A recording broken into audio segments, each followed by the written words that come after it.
Alléluia. Évitez ceux qui n'attendent pas l'or, ou qui essaient de Amen. Gloire à Dieu.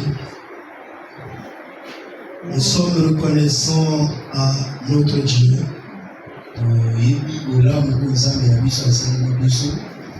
Pour cela, nous ne cessons de témoigner de son amour. Parce que ce qu'il fait pour les uns et les autres, on ne saurait le savoir.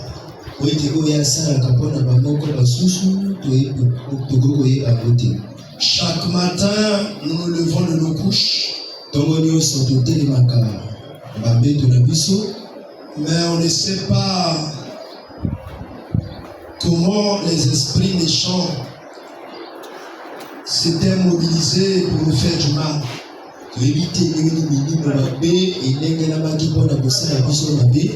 Et on ne sait même pas qui nous a défendus.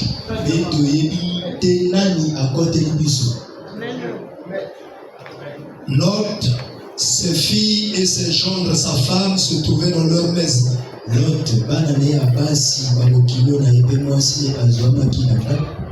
Un grand complot avait été monté contre eux.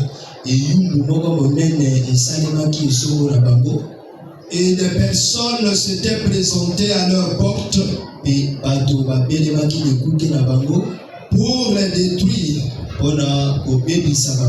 Mais ces personnes ont dû rencontrer une opposition forte. C'est l'Éternel qui était venu défendre Lot. Et cela était ignoré de Lot. Seulement à la fin, Dieu lui a dit, sors de cette ville, car je vais la détruire par le feu. Alléluia. Amen. Bien-aimés, ce matin nous sommes toujours préoccupés. Chacun de nous se rappelle bien que la Bible nous dit cherchez premièrement le royaume des cieux.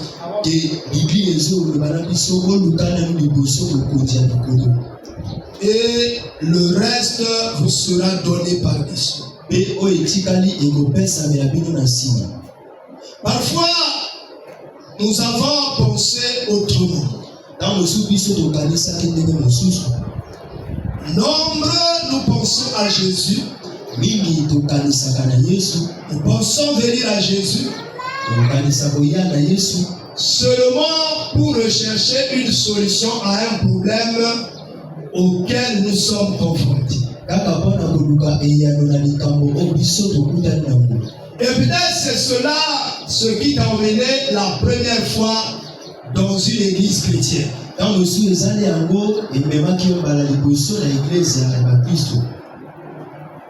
Je me rappelle, c'était hier ou avant-hier,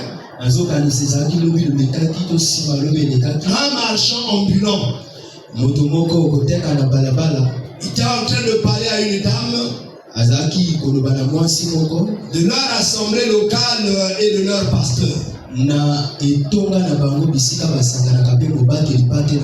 Et il l'invitait à cette occasion pour venir prendre part à la réunion.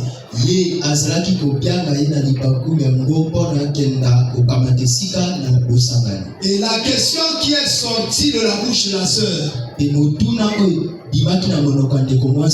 est-ce que votre pasteur est puissant? Et le frère lui de lui dit, il est très puissant. Et la sœur lui dit, mais s'il était très puissant, il y aurait beaucoup de gens là-bas à l'église.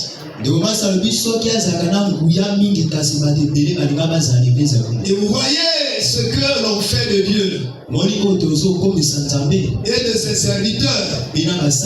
C'est Dieu qui est le tout puissant et le très puissant.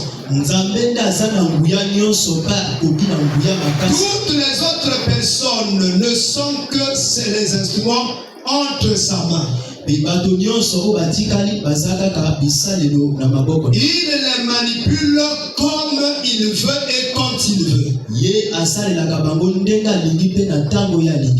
Ça ne dépend pas de ces personnes-là. Bien-aimé, notre préoccupation de ce matin, c'est de se poser encore la question. Donner sa vie au Seigneur Christ et marcher avec lui jusqu'à la fin. Est-ce une chose facile? Pour cela, je vais t'inviter à regarder le cas de deux aveugles qui suivaient le Seigneur. La chose est écrite dans Matthieu chapitre 9. Et à partir du verset 27. Nous allons tous lire avec toi. Tu prends ta Bible. Pendant que moi aussi je suis en train de lire, toi tu fais autant. Nous allons partir de Matthieu chapitre 9. Le verset 27 jusqu'à 34. Étant parti de là, Jésus fut suivi par deux aveugles qui criaient: aie pitié de nous, fils de David. Lorsqu'il fut arrivé à la maison, les aveugles s'approchèrent de lui. Et Jésus leur dit: croyez-vous que je puisse faire cela? Oui, Seigneur, lui répondirent-ils. Alors il leur toucha les yeux en disant: qu'il vous soit fait selon votre foi. Et leurs yeux s'ouvrirent. Jésus leur fit cette recommandation sévère: prenez garde que personne ne le sache. Mais dès qu'ils furent sortis, ils répandirent sa renommée dans tout le pays. Comme ils s'en allèrent, voici on emmena à Jésus un démoniaque muet. Le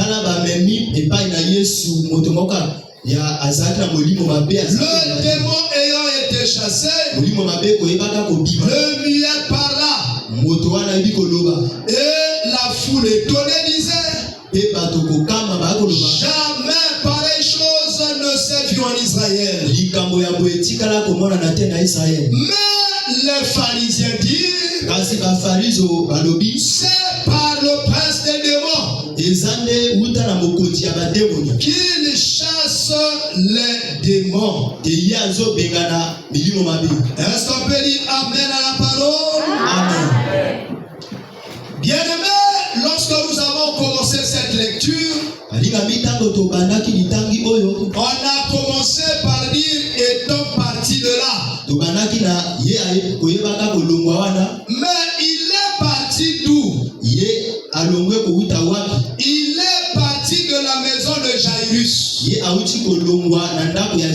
Parce que Jairus, un homme qui aimait Dieu de tout son cœur, et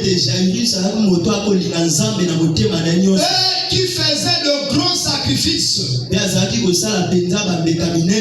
preuve, c'est que lui seul, il a construit le temple de Dieu. Il l'a équipé. Bien qu'il fût serviteur de Dieu, il a fait toutes les dépenses seul sans se plaindre. Et donc il a mis sa richesse à la disponibilité de l'Éternel. Ou à la disposition de l'Éternel.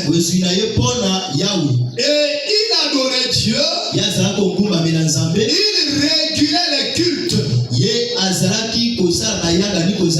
C'est lui qui était le surveillant, qui prenait soin qu'un culte ne puisse pas avoir des déviations.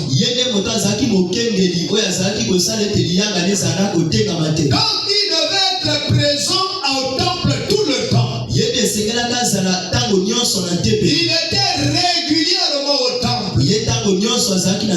Par la grâce de Dieu, il n'avait eu qu'une seule fille. Il n'avait pas eu de garçon. Et voilà pourquoi ce matin je me permettrai à dire à quelqu'un, tu dois être content de ce que Dieu t'a donné. Tu dois servir Dieu en manifestant la joie par rapport à ce qu'il t'a donné. Ne te compare pas de quiconque. Ne convoite pas la part qui a été donnée à quiconque. Sois content de ce que Dieu t'a donné. Je crois qu'à la place de Jairus, si c'était toi et moi, on aurait dit non. Pourquoi je dois faire autant de sacrifices si ce Dieu-là ne m'a pas donné d'héritier? Parce qu'en Israël, une fille ne pouvait pas hériter de son père. C'était plutôt son mari, si jamais elle venait de se marier. Et si son père venait à mourir, et son mari devait hériter des biens de son père, à la place de la femme, puisque c'est la femme, le mari, qui se charge de toutes les charges de sa femme. La Bible dit tous les besoins de la femme se portent sur son mari. Et lorsque une femme devait se marier, il devait prendre le pan de son vêtement et le déposer jusqu'à l'épaule de son mari. Pour exprimer que son mari était son commandant désormais, celui qui gérait ses biens, celui qui prenait toutes les décisions à sa place. Si bien qu'en Israël, lorsqu'on prenait les engagements de la maison de Dieu, s'il arrivait qu'une femme mariée prenne un engagement, le sacrificateur, le gestionnaire de l'église, celui que nous appelons pasteur aujourd'hui, faisait lever son mari. Puisque là-bas, plus tout le monde était pratiquement des juifs. Donc, il croyait au Dieu d'Israël. Donc, il venait tous au temple. Il faisait lever son mari devant tout le monde. Monsieur, ta femme a pris l'engagement de telle chose à l'église. Qu'est-ce que tu penses? Si le mari dit non, je trouve que cet engagement est pris de manière aventurière. Du coup, cet engagement était annulé.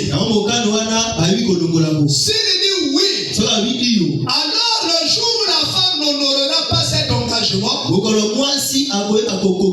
le souverain sacrificateur enverra les gens chez le mari pour réclamer l'engagement.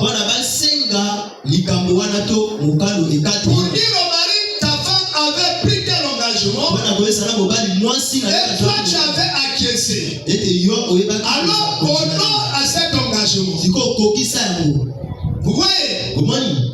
Donc, vous voyez dans le cas de Jairus, s'il arrivait que sa fille avait grandi, s'il arrivait que sa fille avait grandi, alors, s'il arrivait que sa fille avait grandi, Et elle s'était mariée. Alors, le jour où Jairus venait à mourir, alors c'était son gendre, comme je ne sais pas, comment on appelle son gendre qui devait hériter de tous ses biens. Si toi et moi on se trouve dans ce cas-là, est-ce qu'on ne doit pas se plaindre? Et d'ailleurs, même Abraham, le père de la multitude, et qui était d'abord le père élevé parce qu'il s'appelait dans le temps Abraham. Parce qu'Abraham veut dire père élevé. Et Abraham veut dire père de la multitude. En ce temps-là, Dieu ne lui avait pas donné le nouveau nom Abraham. Il s'appelait encore Abraham. Et comment je pourrais dire, l'ancien était le seul serviteur dans sa maison. Et nous appelons Eliezer. C'était le seul ancien là-bas. Et celui-ci, Abraham venait à mourir, qui devait hériter de ses biens. Il dit, Seigneur, Dieu ne me donne pas de la descendance. Et si je venais de partir, Eliezer, mon serviteur, va hériter de mes biens. Vous voyez, même lui, il s'inquiétait. Mais dans le cas de Jairus, il ne s'est pas inquiété. Il s'est engagé à l'œuvre de Dieu. Et il a investi tous ses biens. Et il ne se plaignait pas.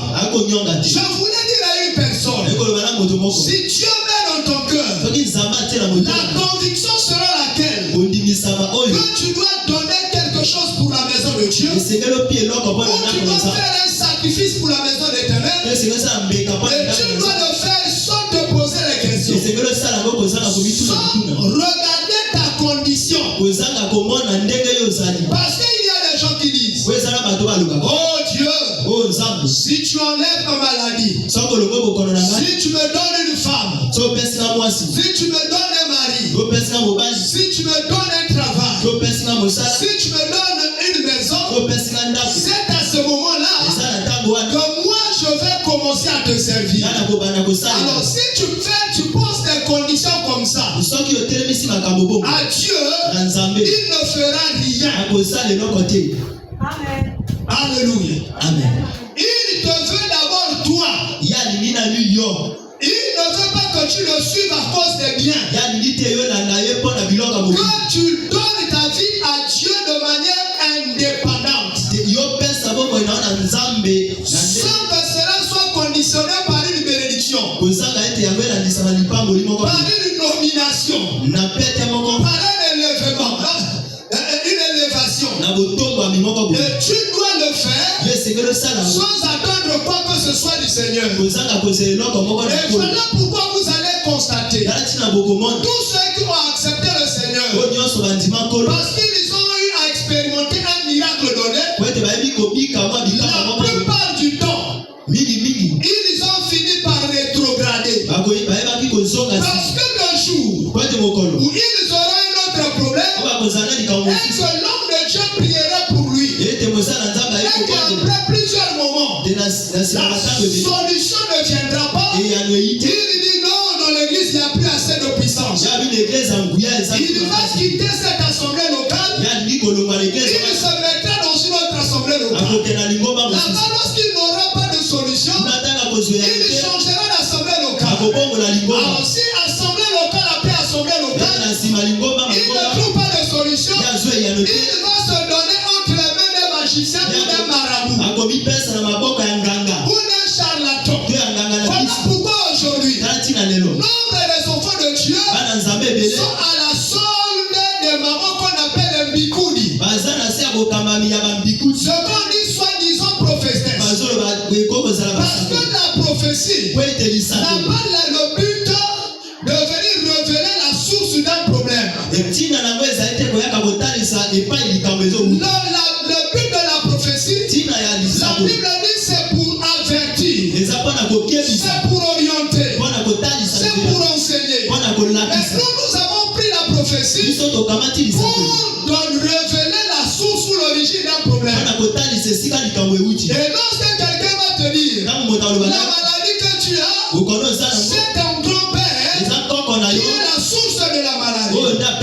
Tu diras voici le prophète. Celui-là, c'est pas le prophète. Le prophète, c'est celui qui annonce la parole de Dieu pour emmener les gens à se préparer à l'enlèvement. C'est celui que la Bible appelle le prophète. Nous appelons le prophète celui qui a un don. Nous l'appelons le prophète. Or que le prophète, il a un ministère. Il n'a pas un don.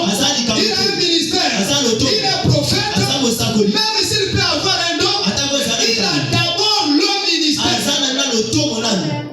Parce que le ministère sert à transformer la vie des gens jusqu'à créer leur alliance avec Christ. Alléluia. Maintenant, il faut changer de langage.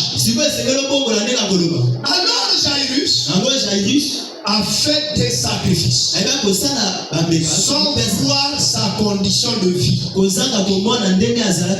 le jour où sa fille est venue à mourir,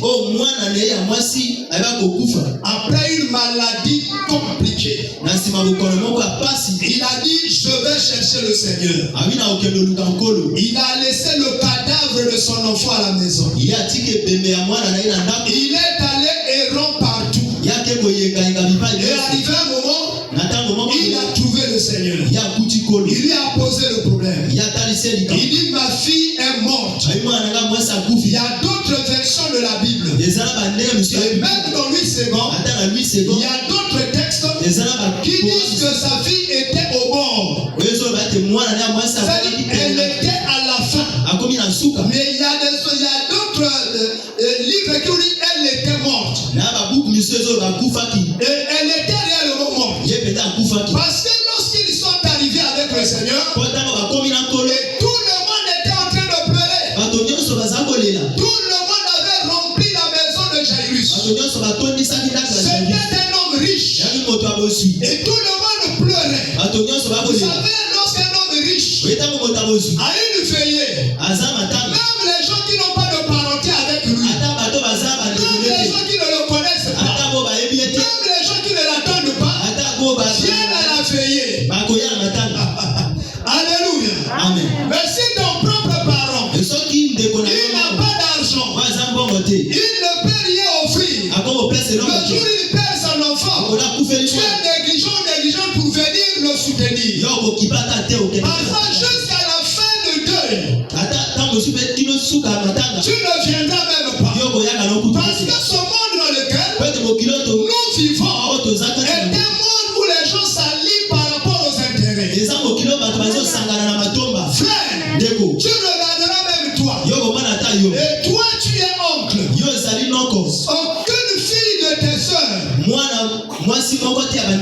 ne viendra chez toi te rendre visite. Celle n'est pas sûre qu'en venant chez toi, elle peut avoir un verre de jus. Elle peut avoir à manger. Elle peut avoir un billet de 1000 francs pour repartir.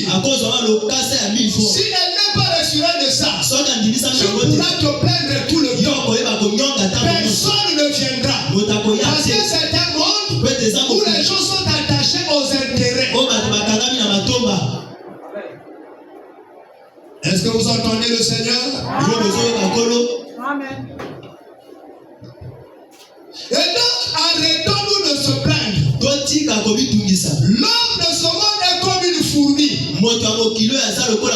Tant que le lait n'est pas tombé par terre, ou tant qu'il n'y a pas de miettes, je ne sais pas, de viande par là, difficilement tu feras la fourmi par là. Regardez l'église ici.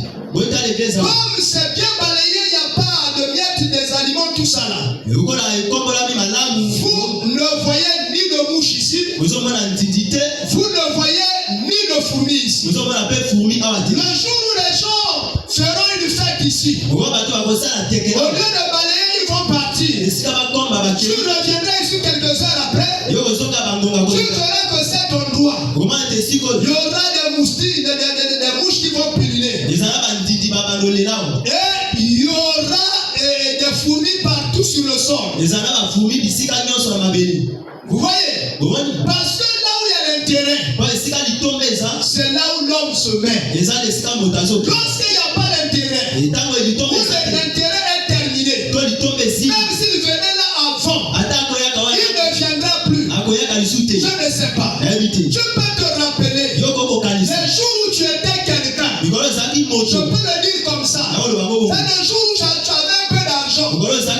Chaque jour tu étais visité. On venait te visiter. Le jour où Dieu t'a enlevé les moyens, tu n'as plus rien. Parce que Dieu, à chaque fois, il enseigne ses enfants. Et lorsque Dieu t'a donné les moyens, si tu ne les as pas bien utilisés pour t'enseigner et te ramener prochainement à bien faire, il va te les enlever d'abord avant de te les remettre. Et tu verras que ceux qui viennent chez toi ne te visiteront plus. Oh, les gens de notre famille aiment ma maison. Oh,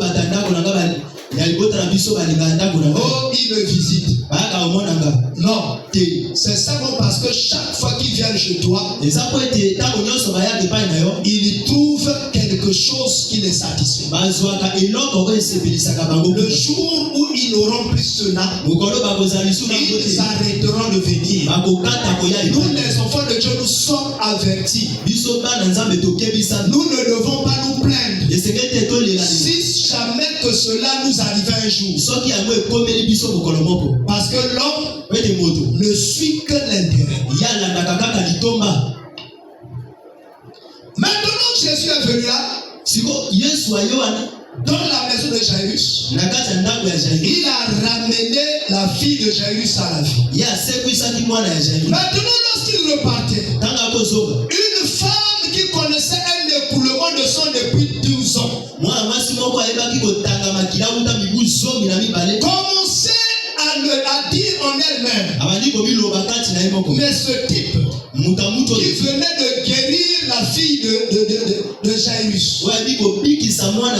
qui l'a ramené à la vie, si je pouvais seulement toucher le pan de son vêtement, je pourrais être guéri. Maintenant, je ne vais pas te raconter quel est le mystère de la guérison de cette femme. Parce que cette femme n'était pas guérie.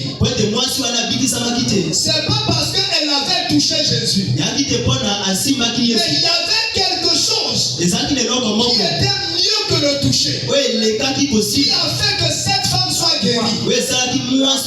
Parce que le vêtement de Jésus symbolise sa vie. Ça fait cette femme-là, même si elle touchait Jésus physiquement, si elle n'avait pas la foi, elle ne serait jamais guérie. Elle ne touche pas seulement le vêtement. Le vêtement symbolise la vie du Seigneur. Or que la vie du Seigneur, c'est la parole. La parole animée par le Saint-Esprit. Donc cette femme-là, en touchant le vêtement du Seigneur, s'est approprié la parole, une parole mouvementée par le Saint-Esprit. Et cette parole mouvementée par le Saint-Esprit a changé sa vie, a arrêté la malédiction. Et la malédiction, lorsqu'elle est arrêtée, elle s'est manifestée par l'effacement de l'écoulement de sang.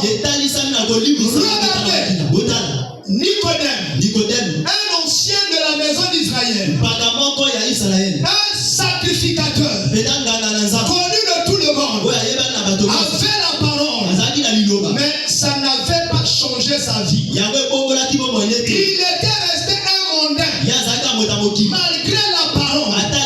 Mais le jour où il a rencontré Christ, Christ lui a dit, si tu ne nais d'eau et d'esprit, tu ne pourras pas rentrer dans le royaume. Et Nicodème lui dit, comment on est d'eau et d'esprit? Toute sa vie était troublée. Pourquoi sa vie était troublée? Parce que le Saint-Esprit avait commencé à travailler, à bousculer les anciens fondements, à renverser les fondements juifs, a commencé à renverser les fondements négociation, a changé les choses établies. Et cela a commencé à faire bouillonner la vie de Nicodème. Mon ami bien-aimé, si le Seigneur vient dans ta vie, pas seulement la parole, mais la parole animée par le Saint-Esprit, pas seulement le logos, mais le rhéma. Lorsque le rhéma vient dans ta vie, ça va commencer à déplacer les bornes. Ça va commencer à changer les choses. Ça va commencer à créer un nouveau mouvement. Ça va commencer à résilier les anciens contrats. Les contrats qui n'honoraient pas le Seigneur. À briser les anciennes relations. Alléluia. Et mon ami, et cette femme-là a été aussi guérie de pleinement de sang. Maintenant, ces aveugles qui avaient vu la fille de Jairus être ressuscitée. Et depuis le jour où ils ont vu cette fille ressuscitée, ils ont commencé à suivre le Seigneur. Fils de David, aie pitié de nous. Aie pitié de nous. Le Seigneur les entendait. Mais il faisait comme il les entendait pas. Il les regardait. Il faisait comme il les regardait pas. Il continuait sa route sans dire quoi que ce soit. Il criait, moi, fils de David, aie pitié de nous. Or que le cri, c'est l'image de la prière. Vous voyez? Le cri, c'est l'image de la prière. Vous voyez? Il priait, mais il n'obtenait pas de réponse. Aucune réponse favorable ne leur avait été donnée. Le Seigneur ne faisait même pas attention à eux. Suivre le Seigneur, est-ce une chose facile? Il suivait le Seigneur. Mais pourquoi il suivait le Seigneur? Pour être guéri de leurs yeux. Mais comme ce n'était que pour ce but, le Seigneur n'avait rien fait. Il ne les a même pas regardés. Il ne s'est même pas arrêté. Il continuait tranquillement son chemin. Parce qu'on ne peut pas mentir au Seigneur. Il connaît ce qui est caché en nous. Ce que les gens ne peuvent pas voir, lui il voit. Ce que les lecteurs ne peuvent pas lire, lui il le lit. Alléluia. Amen. Regardez. J'aimerais le relire cette partie. Où ces jeunes messieurs, ces deux aveugles, étaient en train de crier au Seigneur. Et ils étaient en train de dire. Il dit lorsqu'ils arrivent, alors ils étaient en train de dire, on dit nous étant partis de là. Jésus fut suivi par deux aveugles.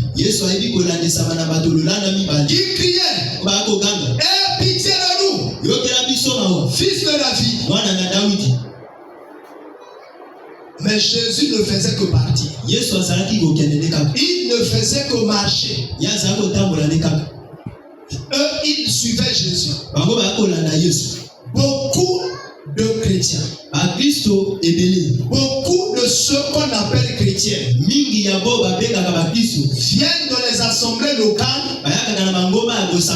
pour seulement chercher une solution à un problème. Et d'ailleurs, c'est ça qui vous motive à des séminaires. Le séminaire lui-même, il n'est plus fait de la même manière comme il est défini au départ. Parce qu'un séminaire, c'est des moments continus pour équiper les enfants de Dieu de la parole de Dieu, pour qu'ils puissent avoir un équipement conséquent leur permettant de suivre le Seigneur. Pourquoi on fait des séminaires? Je disais premièrement, c'est pour équiper le peuple de Dieu. C'est pour les aider à devenir meilleurs. C'est pour leur donner une connaissance. Alors lorsqu'on a un enseignement, on ne peut pas développer en un seul jour. On est obligé de créer un séminaire. Et on fait des portions. Voici ce qu'on va dire le premier jour. Voici ce qu'on va dire le deuxième jour. Voici ce qu'on va dire le troisième jour. Vous allez voir que maintenant, on fait parfois des séminaires qui n'équipent pas les enfants de Dieu. Vous voyez qu'en un seul jour, on met 3-4 prédicateurs. Chacun avec un morceau de thème. Le appel qu'il a commencé à développer son morceau qu'on lui a donné. Il n'a même pas approfondi. L'heure qu'on lui a donné est déjà terminée. Et le peuple de Dieu n'a à manger sans se rassasier. Or que celui qui n'est pas rassasié, lorsqu'il marche, il va être fatigué. Parce que l'enfant de Dieu mange pour donner la force de toujours continuer la marche avec Dieu. Lorsqu'un enfant de Dieu est mal enseigné, son attachement à Dieu est temporaire. Et il s'attache à Dieu par rapport aux intérêts. Je ne vous mens pas. Je peux vous le répéter. Que malgré tout ce qu'on peut recevoir comme miracle sur terre, si Jésus ne revient pas avant, nous finirons toujours par mourir. Il y a une seule chose que nous devons rechercher de manière continue, de manière effrénée, avec toutes nos forces. C'est le royaume des cieux. Pour avoir le royaume, il faut s'approprier la parole. Mais même si je t'approprie la parole, attention de ne pas être un perroquet. Il faut avoir l'esprit qui anime la parole, qui donne la vie à la parole, pour que tu sois capable de te détacher de tout ce qui n'est pas la parole, pour t'attacher à ce qui est la parole. Sinon tu vas venir à l'église tout le temps, tu feras les mêmes choses que tu faisais lorsque tu étais païen. Tu continueras à boire de l'alcool, tu continueras à marcher dans l'impudicité, tu continueras à mentir, tu continueras à avoir de la haine au cœur, tu continueras avec de la jalousie, et tu continueras à diviser les gens, tu continueras à créer des malheurs, tu vas être quelqu'un qui va créer des troubles, parce que tu as une parole qui n'est pas animée, qui ne touche pas ton cœur, qui ne transforme pas ta vie. Lorsque le Seigneur veut aller plus loin avec toi, si tu es parmi les prédestinés, il ne répondra pas à ton problème tant que tu t'es pas laissé conduit par le Saint-Esprit. Les deux aveugles, on continue à crier. On continue à crier. On continue à crier. Ils ont vu Jésus guérir la femme à l'écoulement de sang. Mais leur problème a demeuré. Jésus les connaissait. Il savait qu'ils sont des enfants de Dieu. Ils sont prédestinés pour le royaume. Mais il ne peut pas les satisfaire si leur vie n'est pas encore transformée. Regardez, peut-être tu n'as jamais lu ça de cette manière. Lorsque tu as lu, tu as dit, pasteur, c'est pas écrit comme ça. Alors on dit, étant parti de là, Jésus fut suivi par deux aveugles qui criaient, aie pitié de nous, fils de David. Maintenant le verset 28. Lorsqu'il fut arrivé à la maison, lorsqu'il fut arrivé à la maison, les s'approchèrent de lui. Et Jésus leur dit, croyez-vous que je puisse faire cela? Oui, Seigneur. Lui répondirent-ils. Vous avez vu qu'ils ont marché depuis ce Jairus. Ils sont passés par la guérison de la femme à l'écoulement de sang. Jésus les a emmenés où? À la maison. Donc ils n'étaient pas encore arrivés à la maison. Il ne parlait pas avec eux. Il ne leur posait aucune question. Il ne les a même pas regardés. Qu'est-ce que la maison? Alors, de toi à moi, chacun veut avoir une maison. Soit en étant locataire, soit en la construisant par ses moyens. Pourquoi? Parce que même lorsqu'il va partout, il va au marché, il va au travail, il va à des places mortuaires, il va n'importe où, je ne sais quel endroit il partira. Visiter les malades à l'hôpital. Il finit le soir de revenir à la maison. Et à la maison, il trouvera son lit. Son lit, c'est là où il aura le repos. Alors vous comprenez que la maison, c'est le repos. Alléluia. Amen. Vous voulez trouver ça dans l'écriture? Regardez Ephésiens chapitre 3. La Bible dit, ne savez-vous pas que vous êtes la maison de Dieu en esprit? Alléluia. Amen. Regardez l'appel de Jésus. Matthieu 11, 28. Venez à moi, vous tous qui êtes chargés et fatigués. Qu'est-ce qu'il fera? Je vous donnerai du repos. Il y a des gens qui croient que Jésus guérit pour guérir.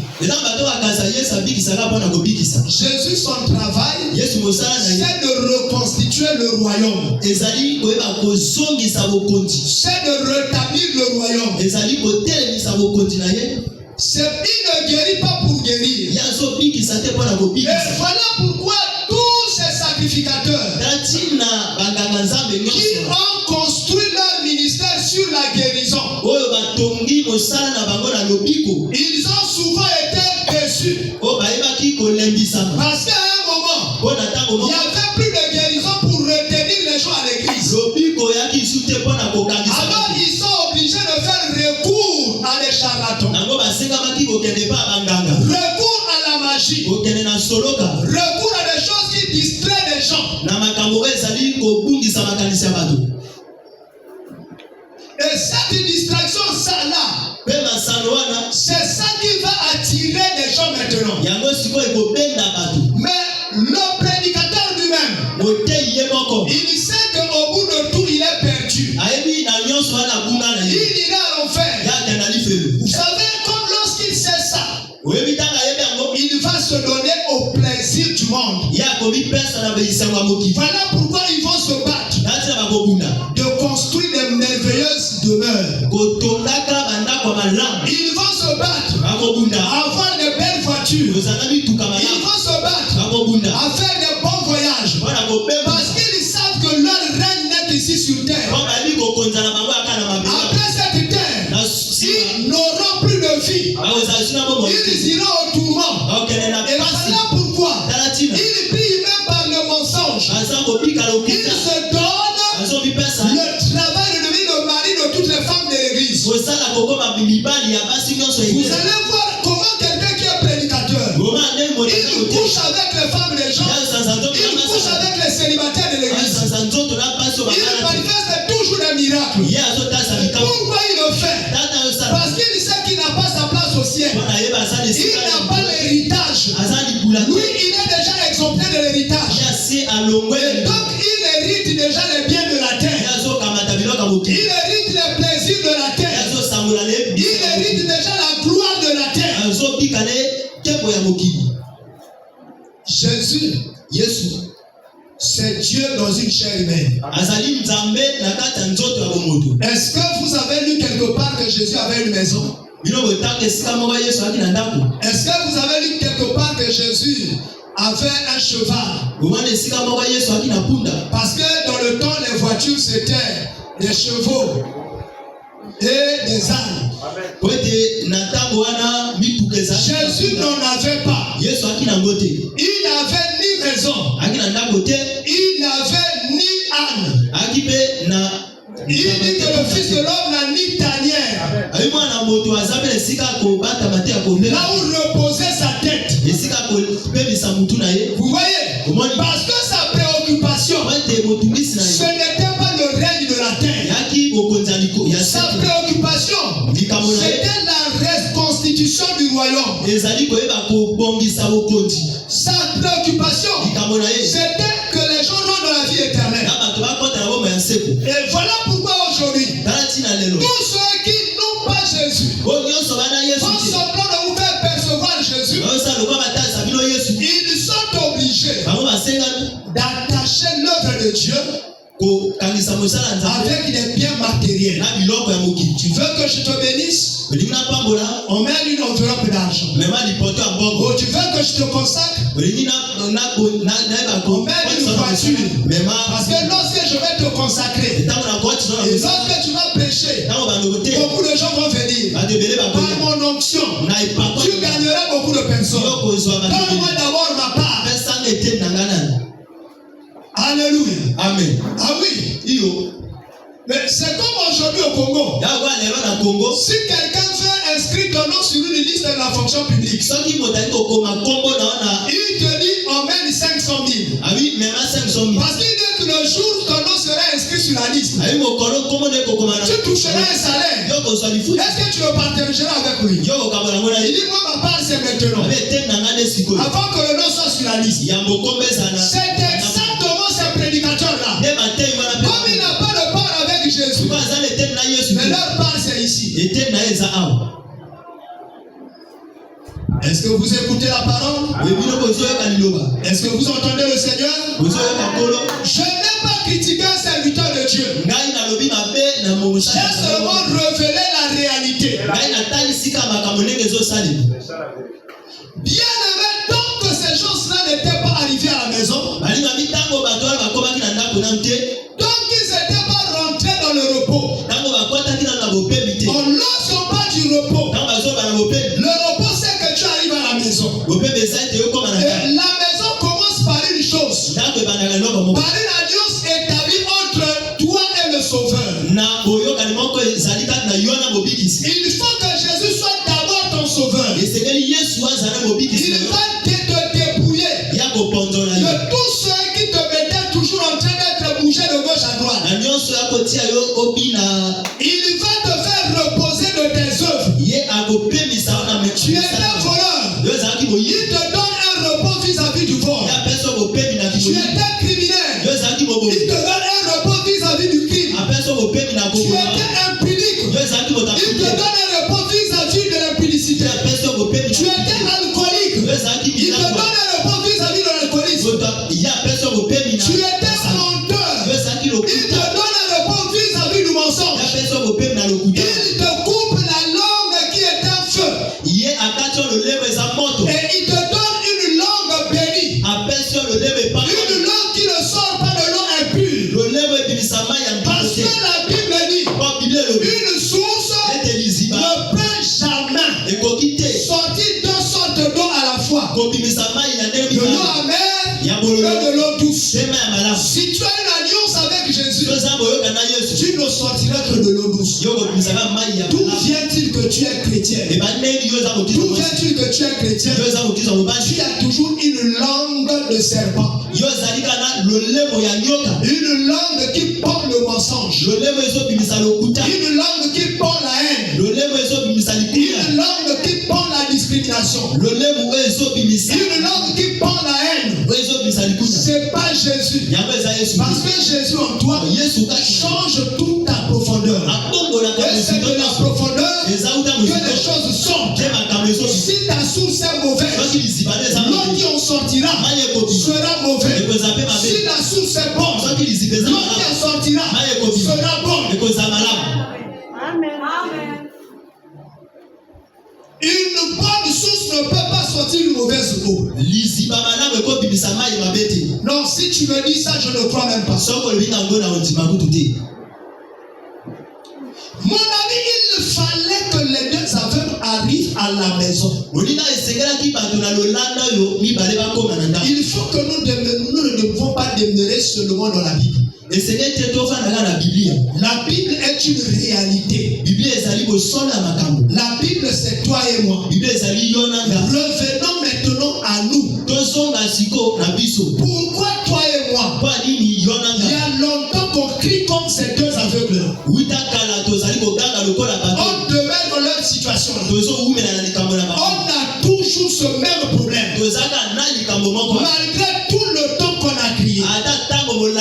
Est-ce que tu as déjà essayé un jour de t'asseoir et de commencer à faire un examen détail par détail de ta propre vie?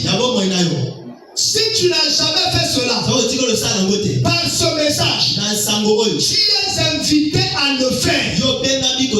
Lorsque tu repartiras à la maison, assois-toi tranquillement. Revois ta vie. Revois tes relations. Revois tes pensées. Revois tes fréquentations. Revois la manière dont tu mets tes activités. Revois même la manière dont tu viens à l'église. De quelle manière tu viens à l'église? Quelle est la place que tu donnes à Dieu? Est-ce que tu lui donnes la deuxième place? La troisième? La quatrième? Regardez, une femme disait un jour, c'était un dimanche, j'ai d'abord des habits à laver. Elle lave ses habits, elle termine à 10 heures. Elle s'éteint au soleil. Elle s'est habillée à partir de 10 heures. Elle prend le bus pour venir à l'église. Où est la place de Jésus? Les habits sont en premier. Pourquoi attends-tu un secours de Jésus? Jésus ne veut pas la deuxième place. Il ne veut pas la deuxième place. Il veut la première place. Alléluia. Amen. S'il est relégué au second plan, il ne fera rien. Mais si tu lui donnes la première place, et il occupe la première place, là il fait tout. Regardez Actes chapitre 1er. Le verset 8. Vous recevrez une puissance. Le Saint-Esprit survenant sur vous fera de vous mes témoins. Jésus veut que tu deviennes un témoin. Jésus ne veut pas seulement que tu viennes s'asseoir sur un banc. Jésus ne veut pas que tu attendes seulement le dimanche pour venir à l'église. Parce qu'il y a des chrétiens le dimanche. Un jour j'avais dit ça. J'ai un frère, un grand frère. Après il m'a appelé. Lorsque j'étais à l'église prophétique, il m'a dit mon petit. Parce que je suis ton petit. Il ne m'appelle même pas prédicateur. Il m'appelle pas évangéliste. Vous savez, ton frère, lorsqu'il te voit, il te considère seulement comme son cadet. Il dit mon petit. Dis-moi. Nous qui venons seulement à l'église le dimanche. Toi, tu es là-bas devant la chair. Tu commences à nous incriminer. J'ai dit, grand frère, c'est pas moi. C'est Jésus. Il n'est pas content que vous venez à l'église seulement le dimanche. Parce que vous avez une foi de coutume. Et vous avez une manière de prier de coutume. Et vous croyez que le dimanche c'est le jour réservé à Dieu. Voilà pourquoi vous vous levez pour venir à l'église dimanche. Il dit, petit, là encore tu ne deviens plus méchant. Alléluia. Amen. Non. Jésus veut la totalité de ta semaine. Jésus veut la totalité de ta vie. Jésus veut être honoré à chaque instant. Parce que ta manière déjà de venir à l'église est suffisante de montrer ton attachement à Christ. Tu négliges Christ. Il veut d'abord que tu arrives à la maison. Tu te reposes de tes œuvres.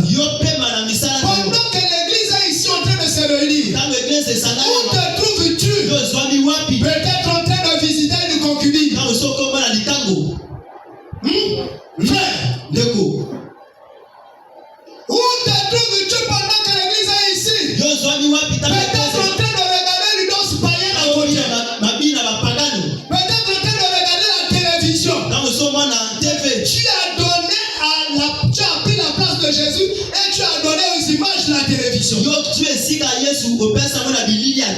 Tu as donné au théâtre. Mon frère, ma soeur, cela se révèle dans nos vies. Vous allez regarder. Vous avez vos écrans. Au lieu de suivre une prédication, vous suivez souvent les gens qui nous créent de la distraction. Et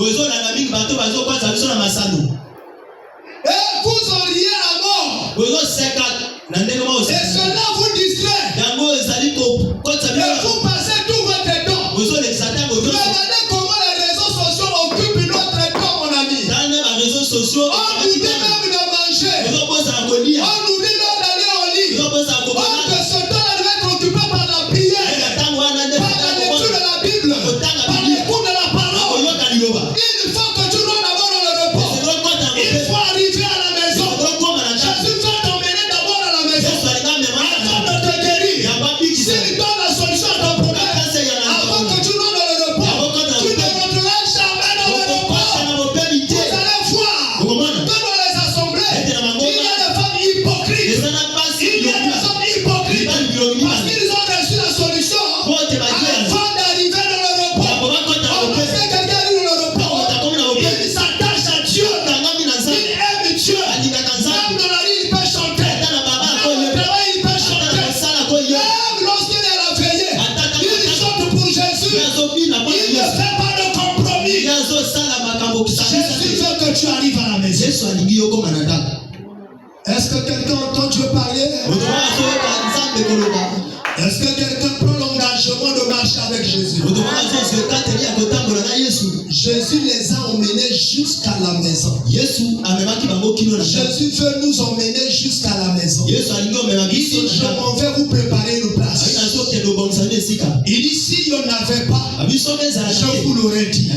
Et lorsque je l'aurais préparé, je viendrai. Je reviendrai. Je vous prendrai avec moi. Et nous irons là-bas. Mon ami, si Jésus est devenu dans ta vie, parce que lorsqu'il est allé sur la croix, il est allé nous préparer une place. Lorsqu'il est allé sur la croix, il a combattu contre le péché. Lorsqu'il est allé sur la croix, il a combattu contre les démons. Lorsqu'il est allé sur la croix, il a combattu contre les magiciens. Lorsqu'il est allé sur la croix, il a combattu contre les féticheurs. À la fin, Jean revers sur la croix, il a dit tout est accompli. Alors lorsqu'il dit tout est accompli, la porte est ouverte. La porte de la maison, le lieu de repos. C'est là où il veut nous rencontrer. C'est là où il veut manger avec nous. Lorsque Jésus est rentré dans la maison de Zachée, Zachée est allé seul, sans que quelqu'un lui dise ouvrir le rideau qui couvrait son mur et sortir l'argent qu'il avait escroqué lorsqu'il demandait l'impôt. Alors il a dit, je donnerai la moitié de ma richesse à toute personne. Il dit, je donnerai la moitié. Jésus lui avait pas enseigné le donner. L'esprit qui est rentré en lui a enseigné le donner. A transformé sa vie. L'a fait de lui une autre personne. Mon ami, si l'esprit de Dieu rentre en toi, tu ne peux pas prendre la place de Dieu et le donner au rendez-vous. Tu ne peux pas prendre la place de Dieu pour aller chercher de l'argent. Tu ne peux pas prendre la place de Dieu pour aller faire un travail. Nani Mokosi. Est-ce que quelqu'un entend la voix de Dieu? Je veux m'arrêter ici. Mais qu'est-ce que tu vas faire à partir d'aujourd'hui? Change ta position et Dieu changera ta situation. Ces gens-là sont arrivés à la maison. C'est à la maison. Jésus, avant de les guérir, il leur a posé la question. Croyez-vous que je peux faire cela? Ils ont dit oui, sans hésiter, sans retarder, sans analyse. Ils ont dit oui. Pourquoi ils sont arrivés à dire oui? Parce qu'ils étaient rentrés dans le repos. Et parce qu'ils ont reçu une foi motivée par le Saint-Esprit. On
Lorsqu'on était à l'église, tu as dit comment il faisait. Tu as dit pourquoi il pleurait.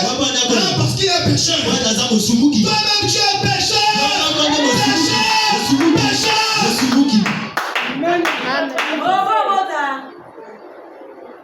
C'est comme ça. Les pécheurs qui viennent à l'église ne font que contrôler la vie des gens.